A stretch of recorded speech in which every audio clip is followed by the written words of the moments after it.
এই শোভন, আব্বা এই ঈদের সময় মানুষ কামাই করে হারলো, তুই সারাদিন কি গাছ মুসলি খালি? যাইতাছি যা যা যা পালা। নো দাড়ি নো কমা একদম জায়গায় ফুল স্টপ। দেখ দেখ দেখ, তোর ভাই আজকে মানে আমার কোনো কাম করে আসছে।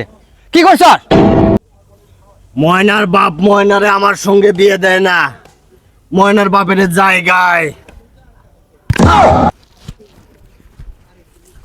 চাচা আব্বা আব্বা ও চাচা আব্বা কিসে কিসে আব্বা আমার আমার নিঃশ্বাস নিতে খুব কষ্ট হইতাছে।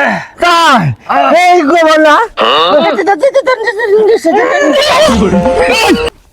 এই মাই বলতে দিলি তোমাকে আবার নাক মুয়ে করে বদলি ফেলে যাস। তুমি যখন নিশ্চয় নিতে কষ্ট হচ্ছে যেখানে যেতে ধরছি। হেই দেখো তো কি করছে? একদম মারি ফেলতেছিলি একবার, নাক মুখ চিপে দিচ্ছে একবারে। চাচার ভালো করা যায় না ভাই বুঝছো, খারাপও করা যায় না। কোনো নিঃশ্বাস নিতে কষ্ট হইতেছে, এখানে নিঃশ্বাস নিবেদনে যেতে ধরছে, ভালো করা যায় না খারাপও করা যায় না। আন্তরিক খালি আমার দুধ দেয় হয়ে গেছে।